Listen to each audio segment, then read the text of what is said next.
भारत और चीन के बीच 5 साल बाद एक बार फिर से डिप्लोमेटिक सेटअप का माहौल तैयार हो रहा है।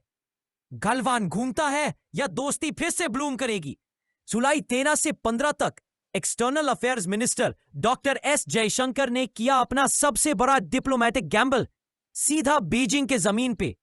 2020 के बाद पहली बार जब भारत का फॉरेन मिनिस्टर चाइनीज टेरिटरी पे गया तो दुनिया की नजर इस पे थी। मिशन का नाम था रेस्टोरेशन विदाउट सबमिशन। जय हिंद दोस्तों, आप सबका स्वागत है आपके अपने geopolitical current affairs and news analysis channel Hind IQ IAS में। यह प्रेजेंटेशन सिर्फ एक स्टोरी नहीं बल्कि एक स्ट्रेटेजिक बैरोमीटर है जहां हर स्लाइड रिवील करती है एक नया डिप्लोमेटिक सिग्नल।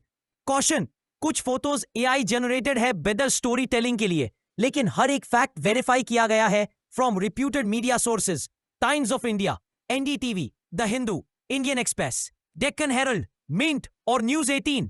आइए इस डिप्लोमेटिक मिशन को डिकोड करते हैं स्लाइड बाय। चैनल को तुरंत सब्सक्राइब करें ताकि देश और दुनिया के हर बड़े स्ट्रेटेजिक अपडेट की कवरेज सबसे पहले आप तक पहुंचे। जय हिंद। चलिए अब मिशन का ट्रैवल पाथ समझते हैं। सिंगापुर में ब्रीफ हॉल्ट के बाद जयशंकर साहब 13 जुलाई को बीजिंग पहुंचे। अगला दिन यानी 14 जुलाई उनकी मुलाकात हुई चाइनीज वाइस प्रेसिडेंट हान जेंग और फॉरेन मिनिस्टर वांग ही से। दोनों मीटिंग्स एक ही दिन में।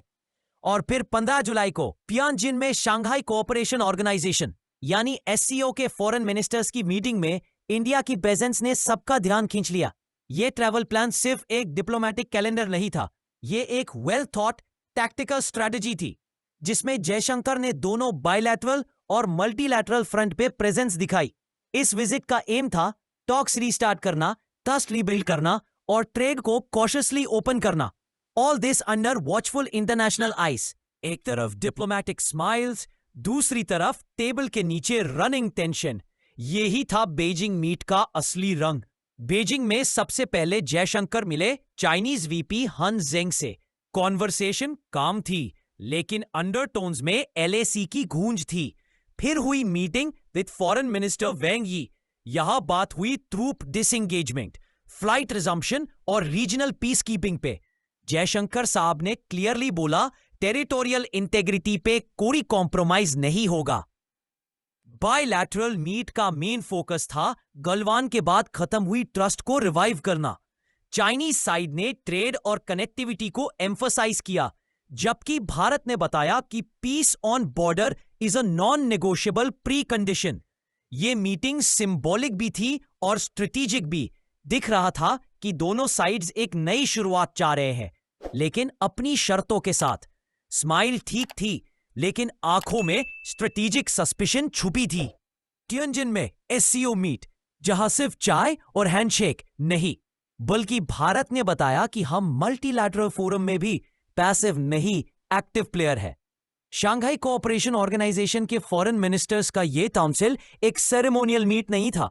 जयशंकर साहब ने वहां चाइना की 2025 प्रेसिडेंसी को वेलकम किया, लेकिन पैसिव तरीके से नहीं बल्कि फर्म टोन में अपनी बातें रखी। इंडिया ने ओपनली रेज किया टेररिज्म और क्रॉस बॉर्डर सिक्योरिटी का issue, indirectly pointing toward China soft corner for Pakistan. Connectivity, regional peace और सेंट्रल एशिया में कोऑर्डिनेशन, यह सब एजेंडा में शामिल था। SCO एक मल्टीलैटरल फ्रंट था जहां जयशंकर साहब ने दिखाया कि इंडिया इसी भी फोरम में सिर्फ एक स्पेक्टेटर नहीं, एजेंडा सेटर भी है। वहां प्रेजेंस से चाइना को भी यह मैसेज गया, भारत डिप्लोमेटिकली आइसोलेट नहीं हो रहा बल्कि रीजनल टेबल्स पे अपनी कुर्सी मजबूत कर रहा है। इस बार बात सिर्फ वेदर और बॉर्डर ट्रेड तक सीमित नहीं थी, असली मुद्दे टेबल पे थे। LAC, तिब्बत, पाकिस्तान और फ्लाइट्स। सबसे पहला इशू LAC पे डी एस्केलेशन। भारत ने क्लियर किया डिसएंगेजमेंट ओनली पार्शियल है और फुल रेस्टोरेशन अभी बाकी है। दूसरा बड़ा इशू था दलाई लामा की सक्सेशन, जिसको चाइना ने इंटरनल मैटर कहा लेकिन भारत ने साइलेंस से जवाब दिया, स्मार्ट डिप्लोमेसी। तीसरा rare earth mineral trade. Jaishankar साहब ने क्लियर किया कि चाइना से स्ट्रेटेजिक इंपोर्ट्स डिपेंड होने चाहिए म्यूचुअल ट्रस्ट पे। चौथा पाकिस्तान का नैरेटिव। भारत ने अपोज किया चाइना पाक मिलकर SCO में इंडिया को कॉर्नर करने की कोशिश। और पांचवा फ्लाइट्स रिजम्पशन, दोस्ती का पहला विजिबल स्टेप लेकिन कंडीशनल। ये डिस्कशंस सिर्फ प्रोटोकॉल नहीं, एक साइकोलॉजिकल टेस्ट भी थे जिसमें भारत ने मैच्योरिटी और क्लैरिटी दिखाई। गलवान के बाद जो साइलेंस था उसमें पहली बार एक केयरफुली चोजन साउंड निकला। इस विजिट का नाम था रीसेट विथ कॉशन। भारत ने दिखाया कि फ्रेंडशिप वेलकम है, लेकिन स्ट्रेटेजिक ब्लाइंडनेस नहीं चलेगी। पहला पॉजिटिव टेकअवे था हाई लेवल डायलॉग रीस्टार्ट हो गया। दूसरा, इंडिया ने ट्रस्ट बिल्डिंग को LAC पीस से लिंक किया बिना किसी हेजिटेशन के। तीसरा, ट्रेड टॉक शुरू हुई पर साफ सफाई के साथ, security first, commerce later. SCO को एक मल्टीलैटरल सेफ्टी नेट के रूप में यूज किया गया जिसमें भारत का वॉइस क्लियर था। और पांचवां, डिस्पाइट प्रेशर, इंडिया ने जॉइंट स्टेटमेंट से डिस्टेंस बनाए रखा। यह दिखाता है कि दिल्ली ने सिंबॉलिक जेस्चर्स से ज्यादा स्ट्रेटेजिक इंटेग्रिटी पे फोकस किया। जयशंकर साहब की बीजिंग विजिट एक कॉन्फिडेंस स्टेप जरूर थी, लेकिन ग्राउंड रियलिटी अभी भी आइस कोल्ड है। सबसे बड़ा unresolved issue LAC troop positions. PLA अब भी कई फिक्शन पॉइंट्स पे प्रेजेंट है जो डिसएंगेजमेंट को क्वेश्चनेबल बनाता है। दूसरा, Tibet issue. China openly India को वार्न करता रहा, दलाई लामा पे इंटरफियर मत करो। तीसरा, ट्रूप पुलबैक का कोई टाइमलाइन नहीं दिया गया चाइनीज साइड से। चौथा, मीडिया एक्सेस में भी बायस था। इंडियन जर्नलिस्ट को रिस्ट्रिक्टेड एक्सेस मिला जबकि चाइनीज मीडिया फ्रीली ऑपरेट कर रही थी। और पांचवां, चाइना पाकिस्तान जॉइंट नैरेटिव्स अब भी भारत के स्ट्रेटेजिक इंटरेस्ट के अगेंस्ट चल रहे हैं। यह सब दिखाता है कि डिप्लोमेसी के बादल के पीछे अब भी बॉर्डर पे आंधी छुपी है। रिजल्ट सिंबॉलिक नहीं, काफी स्ट्रेटेजिक भी थे, लेकिन केयरफुली वर्डेड। सबसे पहले डायलॉग मैकेनिज्म रिवाइव हुआ। SR लेवल और WNCC मीटिंग्स फिर से एक्टिवली परस्यू की जाएंगी।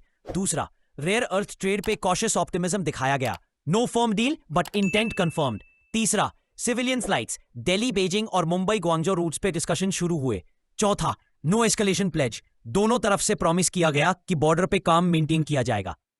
और पांचवा, वांग यी की इंडिया विजिट की ग्राउंड वर्क शुरू हुई। ये सब सिग्नल देते हैं कि दोस्ती अब बैक ऑन टेबल है, लेकिन बॉर्डर के ब्लूप्रिंट के बिना कोई भी डील इनकम्प्लीट ही रहेगी। एक डिप्लोमेट जब सिर्फ बातें नहीं करता लेकिन बात समझा भी देता है तो उसका नाम होता है S जयशंकर। उन्होंने पहला स्टैंड क्लियर किया, peace at border is must for bilateral ties. दूसरा, अरुणाचल प्रदेश और LAC पे टेरिटोरियल कॉम्प्रोमाइज बिल्कुल अनएक्सेप्टेबल है।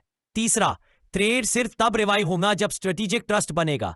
चौथा, इंडिया तिब्बत और दलाई लामा पे अपना हिस्टोरिकल स्टैंड नहीं बदलेगा।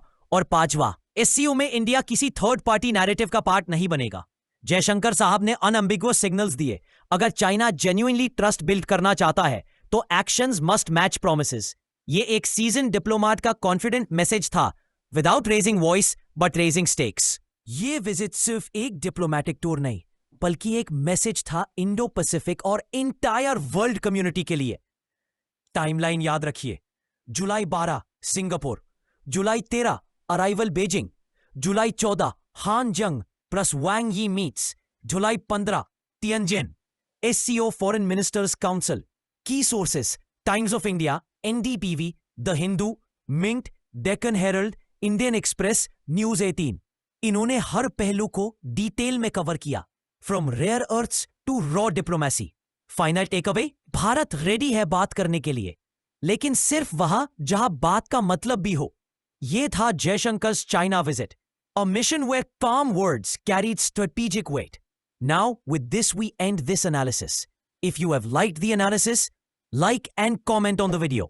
And for more analysis like this, please subscribe Hind IQ IAS. Jai Hind, Jai Bharat.